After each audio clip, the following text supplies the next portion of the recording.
Nah, ini pada halaman 106 menimbang bahwa berdasarkan fakta-fakta di persidangan di mana termohon intens berhubungan dengan NS baik secara langsung maupun menggunakan media, berpergian dan seterusnya yang harus dihubungkan dengan referensi nuyus tersebut, majelis hakim memandang bahwa termohon telah terbukti nuyus kepada pemohon. Ini adalah pertimbangan, bukan pertimbangan saya, ini pertimbangan majelis hakim. Itulah fakta-fakta di persidangan. Kalau saya berbicara itu berdasarkan putusan. Saya tidak punya hak untuk membuat penilaian sendiri, tapi ini adalah fakta-fakta persidangan. Majelis hakim mempunyai penilaian bahwa itu merupakan alasan yang sah untuk perceraian.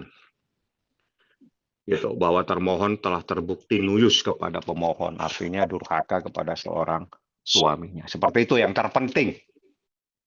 Jadi tidak ada itu masalah fitnah, itu berdasarkan fakta, berdasarkan saksi semua kok ya.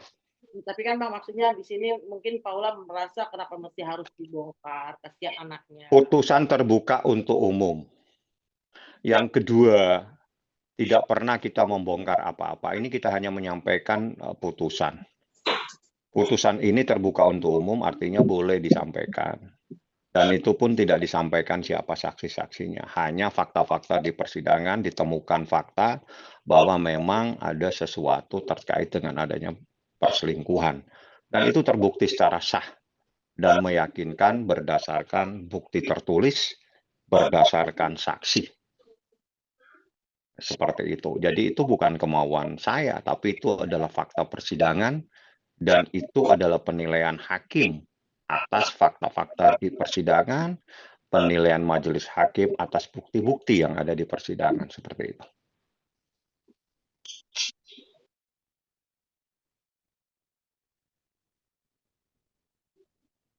Oke Bang, untuk masa ini juga masa idah ya, yang mut'ah atau apa yang mut'ah, idah yang dibilang bahwa Baim akan memberikan 1 M itu gimana Bang?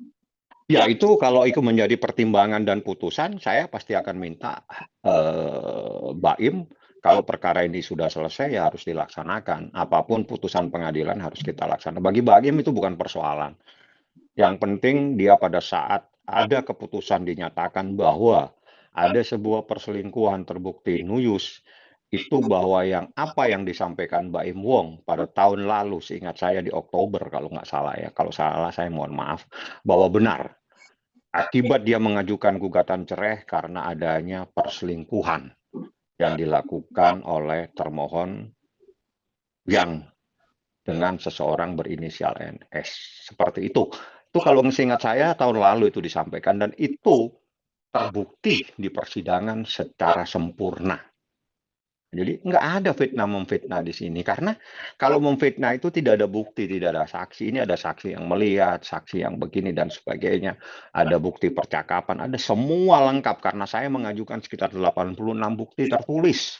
Mengajukan 9 saksi fakta dan 3 saksi ahli. Saksi ahli itu 3 itu adalah ahli di bidang anak, ahli di bidang psikolog anak, dan juga ahli di bidang terapi anak.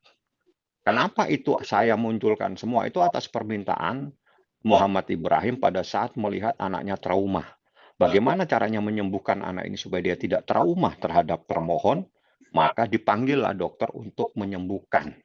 Namun pada proses itu masih saja Anda bisa melihat di dalam beberapa video-video yang terungkap di persidangan, tetap dia masih trauma dan nangis. Apalagi kalau nggak salah di tanggal 10 atau tanggal berapa itu ada yang saya juga mendapatkan, itu nangis teriak-teriak itu anak. Artinya ini ada persoalan serius di sini.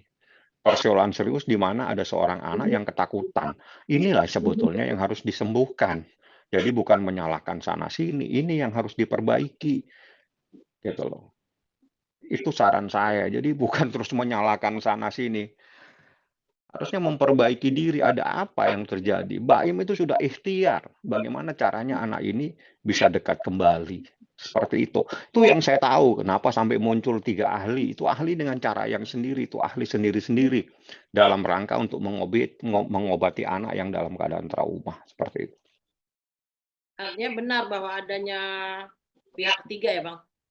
Ya, itu dinyatakan bahwa itu terjadi nuyus. Nuyus itu adalah sesuatu yang terkait dengan istri yang durhaka. Tuh ada di dalam pertimbangan tadi, saya kan sudah sampaikan kalau nggak salah, itu sudah disampaikan di sini.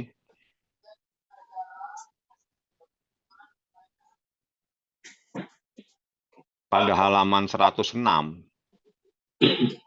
ada nama-nama tersebut disebut, tapi kan saya nggak boleh sampaikan. Nah, disebut namanya kok. Nama yang disebut sebagai yang selama ini disampaikan dan selalu menjadi pertanyaan, itu disebut namanya. Tapi kan saya nggak boleh sampaikan. Yang jelas yang saya sampaikan, berdasarkan bukti-bukti pemohon dihubungkan dengan referensi nuyus tersebut, majelis hakim memandang bahwa termohon telah terbukti nuyus kepada pemohon. Ada beberapa pertimbangannya, itu adalah istri yang menggunakan dan sebagainya.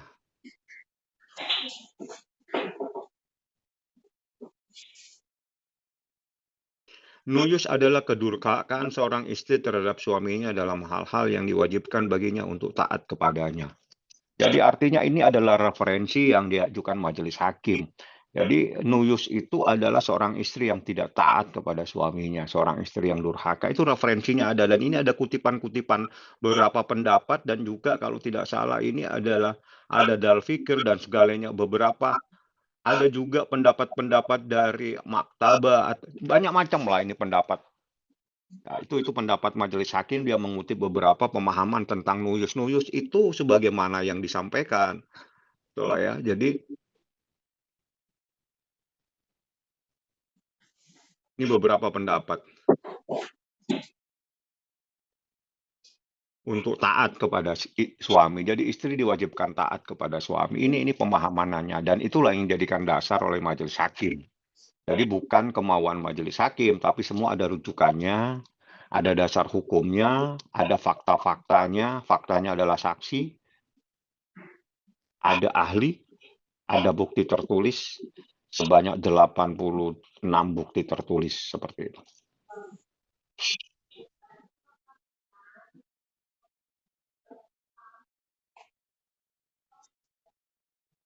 Ada yang mau ditanya? Mohon maaf sambil saya melihat supaya saya tidak salah menyampaikan sesuatu, karena saya harus membaca putusan yang ada di tangan saya. Bang, izin kalau untuk nanti banding, kan sebelumnya direkomendasikan untuk tidak mengajukan banding. Kalau seandainya tetap melakukan banding, seperti apa mungkin, Bang? Ya, itu menjadi hak ya. Hak seseorang, saya tidak bisa larang. Jadi tidak ada yang boleh melarang. Hak-hak itu kalau mau dilaksanakan boleh, tidak dilaksanakan boleh. Tapi manakala dalam proses hukum itu ada yang banding, ya harus berproses. Kalau banding itu berarti prosesnya nanti ada di Pengadilan Tinggi Agama di KI Jakarta. Seperti itu. Jadi bukti yang diajukan oleh termohon itu 47 bukti, sedangkan Baim Wong atau Muhammad Ibrahim mengajukan bukti sebanyak 86 seingat saya. Coba saya biar saya nggak salah. Sedangkan bukti fakta, saksi fakta itu adalah saksi yang mengetahui adanya peristiwa, saksi yang tahu, yang melihat dan mendengar itu ada 9 orang. Bukti yang kami ajukan adalah 86 bukti tertulis. Kita betul-betul secara maksimal kita ungkapkan ke persidangan. Ini loh sebetulnya faktanya. Jadi nggak ada fitnah di sini, karena semua didasarkan kepada adanya bukti tertulis seperti itu. Saksinya ada 1, 2, 3, 4, 5, 6, 7, 8, 9. Saksi fakta. 3 ahli. Ya, seperti itu. Kalau ada yang mau tanya lagi, biar saya perjelas supaya tidak ada miss di dalam menilai proses hukum dalam perkara ini. Tidak ada sesuatu yang ditutup-tutupi. Semuanya transparan. Hak-hak juga telah diberikan. Hak itu diberikan kepada kami sebagai pemohon sampai detik terakhir. Setelah selesai kami mengajukan bukti, setelah selesai kami mengajukan, maka hak itu diberikan kepada termohon dan diberikan keleluasan untuk mengajukan bukti dan saksi. Jadi semuanya diberikan hak yang sama.